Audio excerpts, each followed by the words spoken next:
और अग्नि खाने को ऐसे ही पचाती है जैसे रसोई घर की अग्नि खाने को पकाती। देश के आयुर्वेद चिकित्सा के सबसे महान लोगों में से कुछ नाम आप जानते हैं।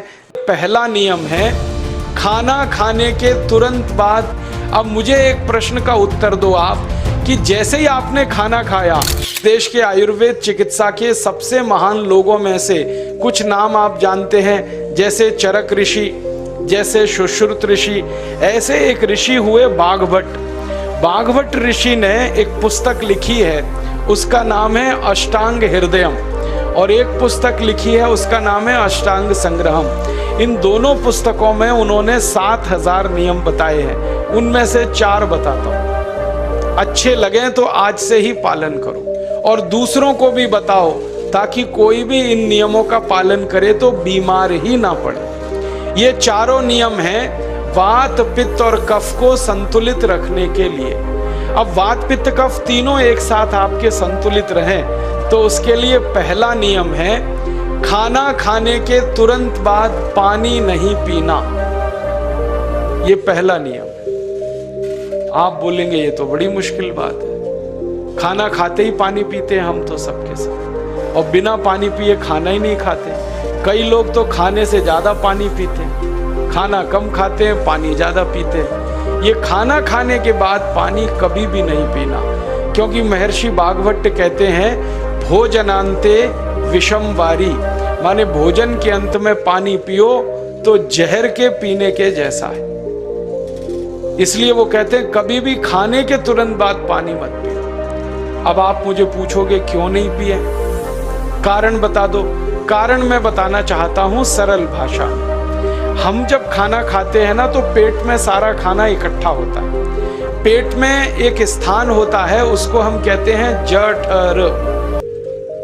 संस्कृत में, हिंदी में जठर कहते हैं, अंग्रेजी में उसको एपिगैस्ट्रियम कहते हैं, हिंदी में कुछ लोग उसको आमाशय भी कहते हैं। ये जठर छोटा सा स्थान है। आपके पेट में नाभि है ना, उसके लेफ्ट साइड में बाईं तरफ छोटा सा स्थान है। सारा खाना आपका इसी स्थान पर आता है। जो भी आप खाते हो, रोटी, चावल, दाल, सब्जी, दूध, दही, कुछ भी खाओ, सब कुछ जठर में आता है। अब जठर में जैसे ही खाना इकट्ठा होता है तो उसमें आग जलती है, और उस आग को कहते हैं जठर अग्नि।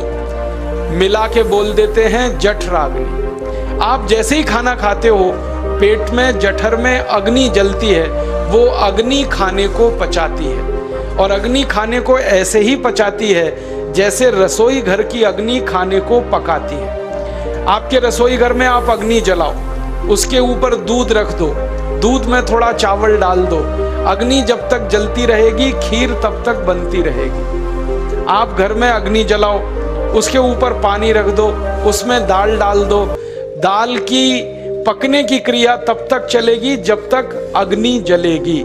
ऐसे ही पेट में होता है। जैसे ही आपने खाना खाया, पेट में अग्नि जलती है, और जब तक अग्नि जलती है तो खाने के पचने की क्रिया चलती है। जैसे रसोई घर में खाना पकाते हैं, वैसे ही पेट में भी खाना पकता है। इसी को हम पचने की क्रिया कहते हैं, अंग्रेजी में उसको डाइजेशन कह देते हैं। तो आपने खाना खाया, पेट में अग्नि जल गई, अब वो खाने को हजम करेगी, पचाएगी।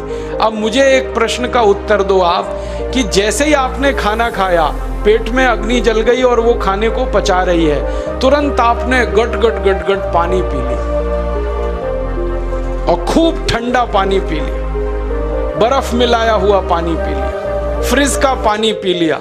क्या होने वाला है? अग्नि जलेगी कि बुझेगी? अग्नि के ऊपर पानी डालो तो अग्नि और पानी की दोस्ती नहीं है, दुश्मनी है। पानी अग्नि को बुझा देता है। तो आपने खाना खाया, अग्नि जली, पीछे से गट-गट पानी पी लिया, अब अग्नि शांत हो गई, अब खाना पचेगा नहीं, तो वो पेट में पड़ा पड़ा सड़े।